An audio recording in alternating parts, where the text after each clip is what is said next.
Chinese government, why do you want to hurt and harm people who never hurt you or hurt anyone else?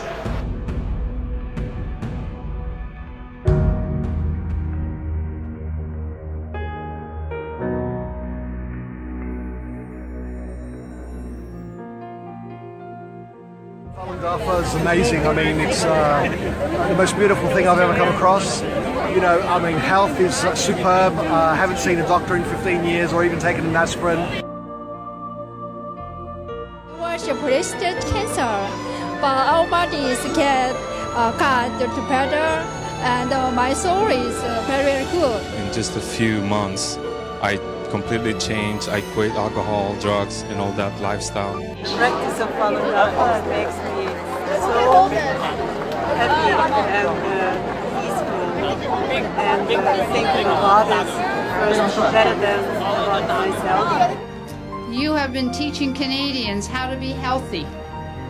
All of us, how we can go to doctors much less, and how through Falun Dafa we'll be much healthier Canadians, which helps, of course, to build a great Canada. The Falun Dafa values of truth, compassion, and tolerance are wholly consonant with the values of Canada. Let us hope that one day soon these values will also be embraced within China. Today in China, as you all know, Falun Gongs are persecuted, arrested, tortured, and killed.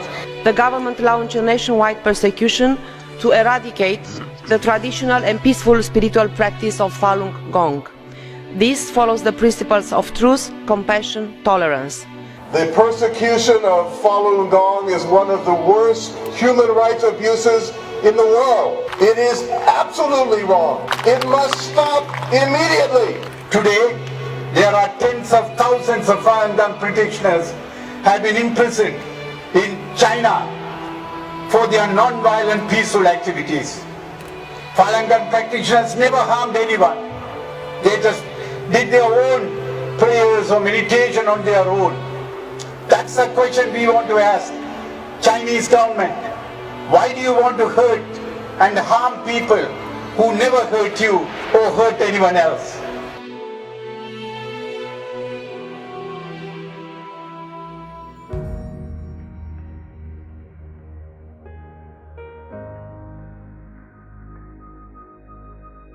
There was a park across the street from my house. Because the first exercise site couldn't hold so many people anymore, it divided into the second, the third, the fourth. So at every street corner and in every park, you could see people practicing Falun Gong. There was from different kind in society. There was many policemen and military.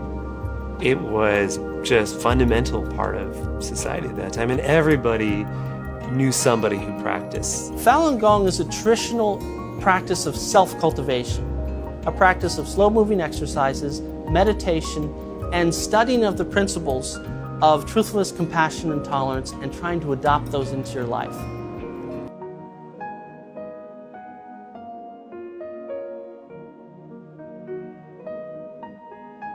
Falun Gong values are quite real, and they're quite attractive. They actually represent a whole side of China which has been completely suppressed for many years. It's a side of China that most Westerners never see. For thousands of years, the Chinese people have believed in Buddhas and Taos and becoming an immortal. Falun Gong really dared to talk about these things, and immediately people took it to heart. Oh, the true ancient good things of China have come back.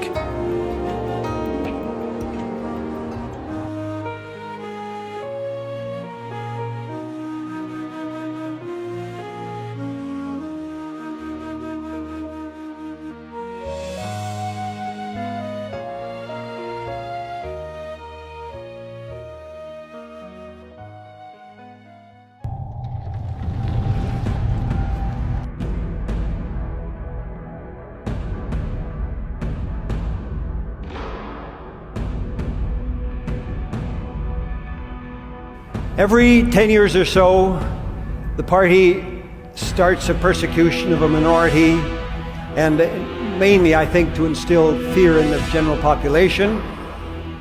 Consider just 3 of the persecution campaigns that have gone on since 1950. The so-called Great Leap Forward, where an estimated 40 million people starved to death. The Cultural Revolution, which you all know, I'm sure, of 1966 to 76, saw perhaps another 2 million killed. The Tiananmen Square massacre of 1989, where soldiers killed thousands of people who were seeking openness and democracy. Since I was 11, I experienced all of the Chinese Communist Party's campaigns. Group after group of good people were targeted. There was no faith, no truth. Falun Gong stood in stark contrast with communist ideology. So it would be very hard for it to be tolerated by the CCP.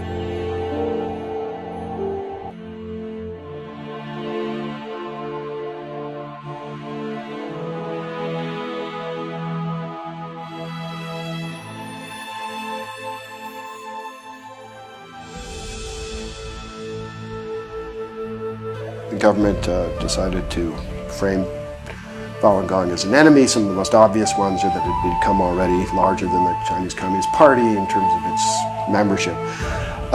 Those sorts of issues. And I think those are true. And I think from a Marxist perspective, seeing the spread of Falun Gong through the different class levels and occupations, rural, urban, and all the way up to the Chinese Communist Party itself was terrifying. This is the way Marxism is supposed to spread, not Falun Gong. Jiang Zemin issued the order, set up special office called Sixth Office, in charge of nationwide campaign persecution.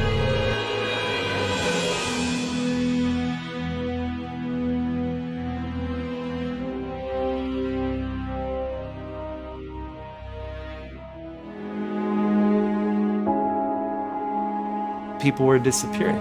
I couldn't find my friends. You know, one day there were 30 of us in the park, and the next day they're gone, and in the middle of the park, tacked on the tree, was a government declaration that this has been outlawed. First time I heard about the persecution, I didn't believe it at the first. And when I heard my mom was into labor camp, I was very worried. And later on, my sister was put in the labor camp, my younger brother was put into jail. Basically, my family is just torn apart. When this family torn apart, actually, I feel inside torn apart.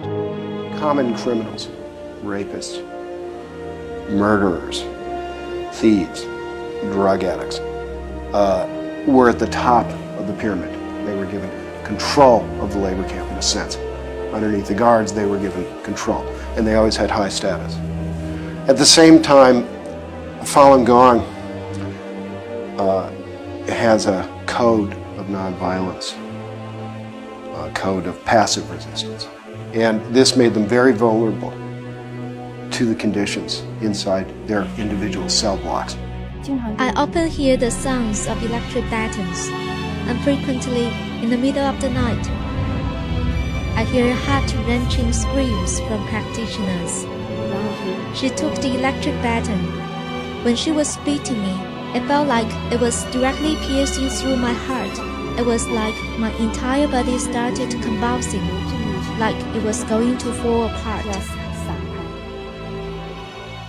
purpose of the torture is to extract false confessions from them, linking Falun Gong to violent activity, anti-China activity, criminal activity, in order to justify their persecution. You needed the propaganda in order to sell the persecution to the Chinese people. It's about selling the persecution both to the people in China and to the outside world.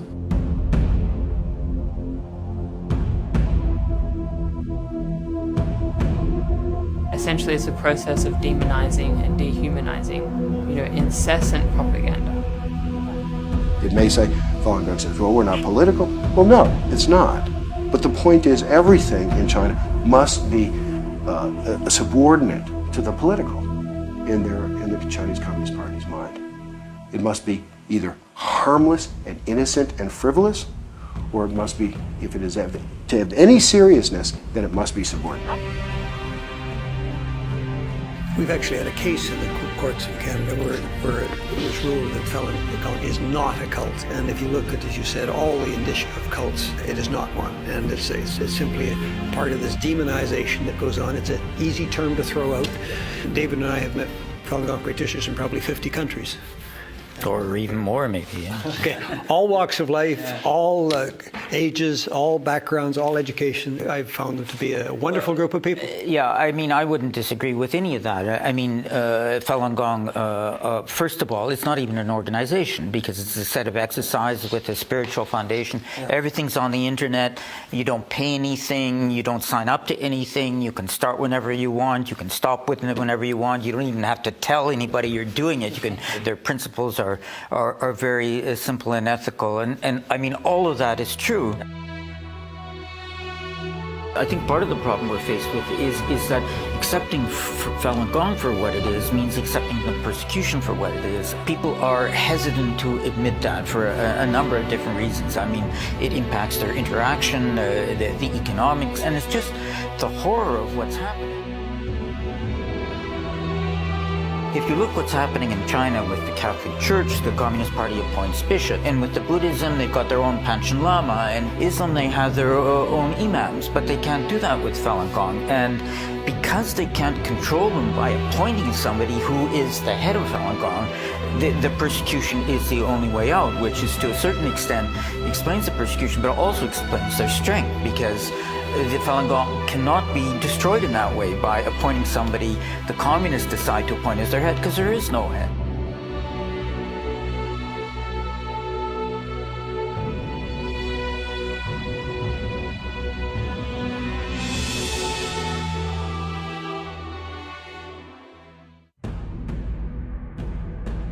We've been asked to investigate allegations that there has been harvesting of organs of Falun Gong in China. Our bottom line conclusion, after considering everything as best we could, was that the allegations are true. In China, organ harvesting has become basically a booming business. For kidney and liver, the waiting time in Europe is several years. In China is 1 to 4 weeks. This shows that China has a huge bank of living people from whom organs can be removed at any time. It uses this massive prisoner population, particularly Falun Gong, as a source for organs. It represents a level of medical corruption that we have not seen since the Holocaust. The government in China is doing a terrible thing, which is comparable to what the Nazis did.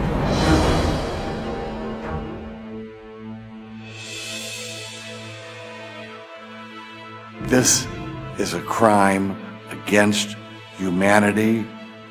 We should do our best to identify those specific individuals who are engaged in this and put them on the list of people who deserve to be brought to justice.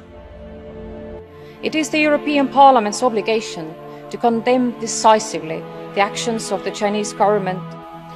We ask the Chinese authorities to stop it immediately. All prisoners of conscience in China, including Falun Gong practitioners, should be released immediately. Falun Gong has been exemplary in its response. It has never dealt with violence in a violent way. It's always responded with forbearance, with love, with truth, with patience, and ultimately that's going to prevail.